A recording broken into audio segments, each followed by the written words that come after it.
Hello friends, मैं Ravi sir आप सभी के लिए अपने यूट्यूब चैनल आरबी सक्सेस में फिर से एक न्यू सेशन लेकर आया हूं, जो कि साइंस का आपको फुल समरी दिया जाएगा। इसमें हर एक चैप्टर के बारे में आपको डिटेल में बताया जाएगा। आप हमारे चैनल पे आइए और पूरा वॉच कीजिए और फुल वीडियो देख के अपना नॉलेज हासिल कीजिए।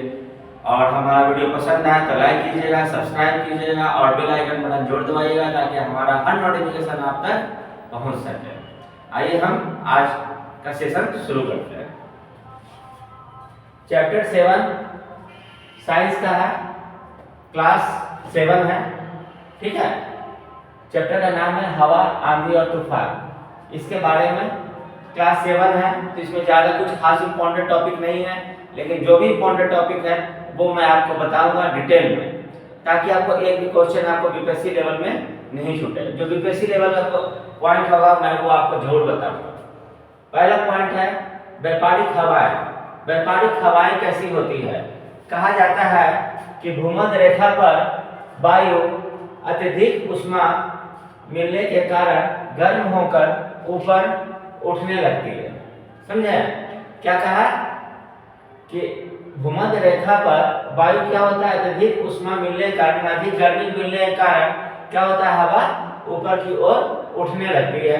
परिणाम स्वरूप भूमध्य रेखा के दोनों ओर स्थित 0 डिग्री से 30 डिग्री अक्षांश पट्टी के क्षेत्रों से ठंडी हवा भूमध्य क्षेत्र की ओर चलने लगती है।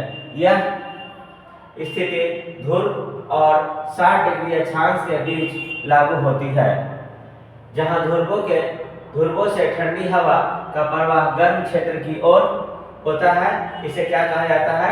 व्यापारिक हवाएं कहा जाता है। देखिए, हम जानते हैं ये डिफिनेशन से आपको कुछ नहीं समझ में आएगा। आइए हम आपको डिटेल में समझाते हैं। जैसे ये क्या है, हमारा पृथ्वी है और ये क्या है, इक्वेटर है, ठीक है। और ये क्या है, ये नॉर्थ है और ये साउथ। ध्रुव है, 2 ध्रुव है, ठीक है। अब ये सूरज है, सॉरी, ये सूरज है। इसे क्या प्रकाश पड़ रहा है, कहाँ? सीधे इक्वेटर में पड़ रहा है।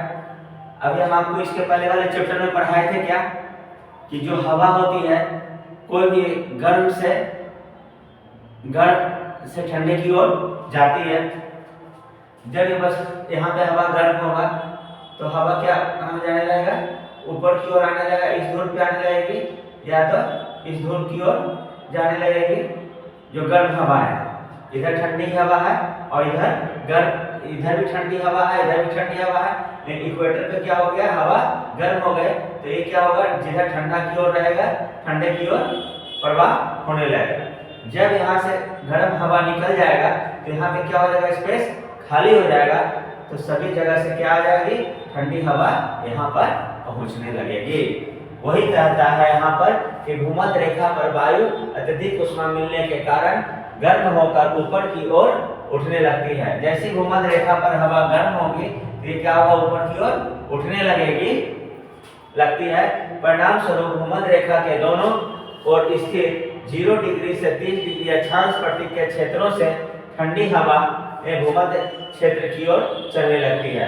जैसे क्या होगा, गर्म हवा ऊपर की ओर जाएगा तो क्या होगा, दोनों ओर स्थित, दोनों ओर मतलब कि ये वाला पोल और ये वाला पोल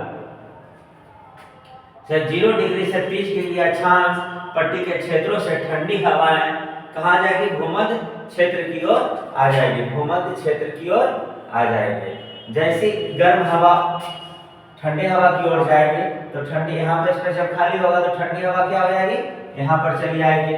जैसे गर्म हवा ऊपर गया तो नीचे से ठंडी हवा यहाँ पहुँच गया, चलने लगती है। यह स्थित ध्रुव और 60 डिग्री अक्षांश के बीच लागू होता है। ये ध्रुव और कहाँ होता है, 60 डिग्री अक्षांश पर। यहाँ पर 60 डिग्री कौन बनेगा, 60 डिग्री अक्षांश पर होने लगती है। इसे क्या कहा जाता है, व्यापारिक हवा कहलाती है। मुझे पूरा उम्मीद है ये पॉइंट आप लोग अच्छे तरीके से समझो। अगर नहीं समझ में आए कमेंट बॉक्स में कमेंट कीजिएगा, फिर से समझाएंगे।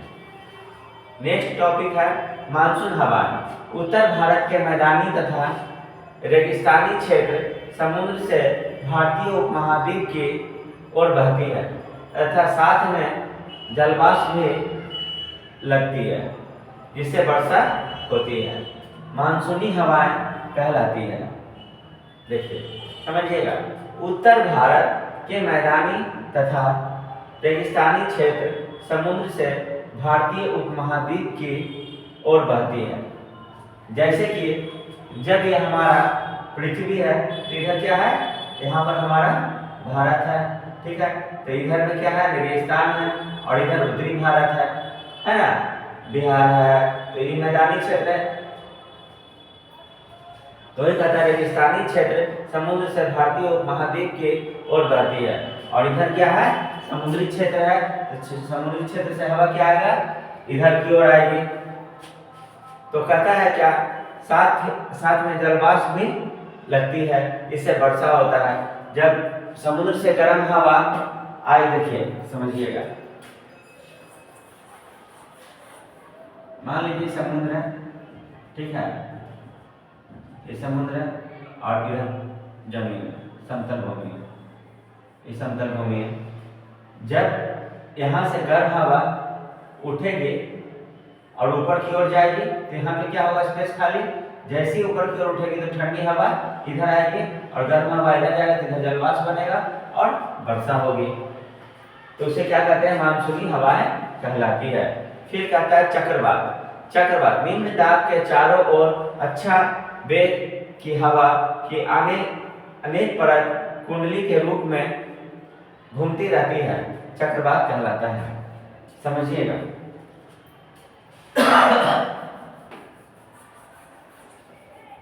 ये क्या है, समुद्र है,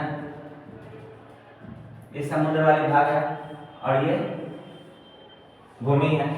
तो अब क्या होगा, हवा जैसे ऊपर की ओर उठेगा तो क्या होगा, इसका प्रेशर भी क्या होगा, ऊपर की ओर उठेगा, और इसमें जब ऊपर की ओर उठेगा तो यह गोल गोल गोल गोल घूमेगा और चक्रवात की ओर, चक्रवात की तरह हवाएं पृथ्वी की ओर आएगी। जैसे इधर हवा गर्म होगा तो ऊपर की ओर उठेगी और ऊपर की ओर जाएगी, तो जैसे क्या होगा, समुद्र का जल चक्रवात का रूप धारण करके क्या होगा, पृथ्वी की ओर आएगी, ठीक है। तो कहता है क्या, अनेक कुंडली के रूप में घूमते रहती है, इसे क्या कहते हैं, चक्रवात कहते हैं। गोल गोल घूम करके अधिक वेग से आता है। देखिए उत्तरी अमेरिका का हरिकेन क्या है, ये चक्रवात है। उत्तरी अमेरिका का चक्रवात का क्या नाम है, हरिकेन। और पूर्वी एशिया के चक्रवात का नाम है टाइफून। पूर्वी एशिया के चक्रवात का नाम क्या है, टाइफून नाम है। ये चैप्टर 7 का जो इम्पोर्टेंट टॉपिक था, जो कि मैं आपको बताया। और अब क्लास 7 का चैप्टर नंबर 8, इसका चैप्टर का नाम है जलवायु और अनुकूलन। आइए इसके बारे में कुछ खास तो उतना दिया गया नहीं है, लेकिन जो भी बीपीएससी के लेवल का जो पॉइंट बनता है मैं आपको बता देता हूँ। मौसम कहता है किसी स्थान पर तापमान, आर्द्रता, वर्षा, पवन वेग में प्रतिदिन का परिवर्तन मौसम कहलाता है। क्या कहलाता है मौसम, किसी स्थान पर तापमान, आर्द्रता, वर्षा, पवन वेग में प्रतिदिन का परिवर्तन क्या कहलाता है, मौसम कहता है। दो चीज होता है, एक मौसम होता है और एक मानसून होता है। जो मौसम होता है कुछ घंटों और कुछ समय के लिए होता है, लेकिन मानसून अत्यधिक समय के लिए होता है, ठीक है। वही कहता है जो प्रतिदिन परिवर्तन होता है उसे क्या कहते हैं, मौसम कहते हैं। दूसरा पॉइंट है साइबेरियन क्रेन, जो साइबेरिया से भारत में राजस्थान एवं हरियाणा के सुल्तानपुर में सर्दियों के प्रवास के लिए आते हैं। साइबेरियन क्रेन जो होता है भारत में राजस्थान की ओर रहते हैं एवं हरियाणा में रहते हैं। वो कहाँ आते हैं, सुल्तानपुर में सर्दियों के प्रवास के लिए आते हैं। सुल्तानपुर में सर्दियों के मौसम में प्रवास के लिए रहने के लिए आते हैं, क्योंकि उधर अत्यधिक ठंड पड़ने के कारण इधर आके रहते हैं। चैप्टर क्लास 7 का है, तो इसलिए इसमें कुछ ज़्यादा बीपीएससी के लेवल का कोई पॉइंट तो खास ज़्यादा बनता नहीं है, इसीलिए लेकिन जो बीपीएससी लेवल का जो पॉइंट बन रहा है वो मैं आपको दे रहा हूँ। और क्या है, चैप्टर 9 में कोई ऐसा इंपॉर्टेंट पॉइंट हमको नहीं समझ लगा, बीपीएससी का लेवल का नहीं था। और चैप्टर 10 का नाम है विद्युत धारा और इसके प्रभाव, जो कि क्लास 7 में बस इसी तरह समझाया गया ताकि बेस मजबूत हो, समझे। और ये नेक्स्ट जो क्लास आएगा उसमें विद्युत धारा के बारे में पढ़ाएंगे डिटेल में। इसमें बस एक पॉइंट बन रहा था विद्युत चुंबकीय प्रभाव, जो हैंस क्रिस्टियन ने किया था, विद्युत चुंबकीय प्रभाव का आविष्कार किए थे। तो चैप्टर 11 में इसी तरह रेशे से वस्त्र तक, मतलब कि इसमें रेशे से वस्त्र बनाने का कुछ विधि के बारे में बताया है। तो वैसा कोई खास नहीं है इस टॉपिक में। तो कहता है अंगारो ऊन, जो एक अंगारो नाम का ऊन आता है वो किससे हमें मिलता है, अंगारो नामक बकरी से प्राप्त किया जाता है। ये पॉइंट बहुत बार पूछा जाता है कि अंगारो ऊन किससे प्राप्त होता है, बकरी या भैंस से। तो इसमें ये इम्पोर्टेंट बहुत ही अच्छा पॉइंट बना, इसलिए मैं आपको दिया। कहा जाता है अंगारो ऊन किससे बनता है, अंगारो नामक बकरी से हमें प्राप्त होता है। चैप्टर 12 है अम्ल, क्षार और लवण, जो कि क्लास 9 में बहुत अच्छे तरीके से इसको पढ़ना है, लेकिन इसको 7 में भी दिया है, तो थोड़ा सा इसके बारे में बता देते हैं। लिटमस लाइकेन नामक फफूंद और शैवाल के कॉलोनी के एक्सट्रैक्ट से बनाया जाता है। दांतों का क्षय अम्ल के कारण होता है, मतलब जो हमारा दांत होता है वो क्या होता है, अम्ल के कारण गिरने लगता है। क्षय का मतलब गिरना, ठीक है। अम्ल और क्षार दिया है। एसिटिक अम्ल किस चीज में पाया जाता है, सिरका में पाया जाता है। फॉर्मिक अम्ल चींटी के डंक में पाया जाता है। साइट्रिक अम्ल किस चीज में पाया जाता है, नींबू और संतरा में पाया जाता है। लैक्टिक अम्ल दही में पाया जाता है। और ऑक्सैलिक अम्ल पालक में पाया जाता है। और एस्फॉर्निक अम्ल आंवला में पाया जाता है। और टार्टरिक अम्ल की इमली, अंगूर और कच्चा आम में पाया जाता है। ये बहुत ही इंपॉर्टेंट पॉइंट है, इसको आप जरूर एक बार पढ़ लीजिएगा। इसमें से क्वेश्चन किया जाता है कि दही में अक्सर ना दही, नींबू, संतरा, पालक इससे के बारे में पूछता है। और कभी-कभी पूछता है कि चींटी के डंक में कौन सा अम्ल पाया जाता है, तो फॉर्मिक अम्ल चींटी के डंक में पाया जाता है। इसे थोड़ा सा वीवीआई पॉइंट है, इसके बारे में इसको पढ़ लीजिएगा अच्छे तरीके से, और इसमें से क्वेश्चन बनने का चांस रहता है।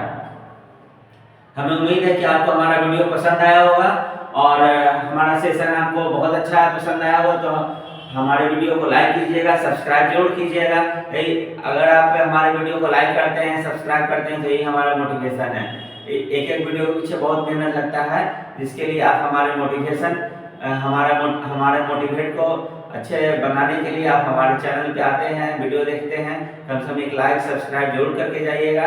और अपने जो ज़्यादा पसंद आए तो अपने दोस्तों के पास भी शेयर कर सकते हैं। आज का सेशन मैं यहीं समाप्त करता हूँ, फिर नेक्स्ट सेशन में हम आपसे मिलते हैं। Thank you.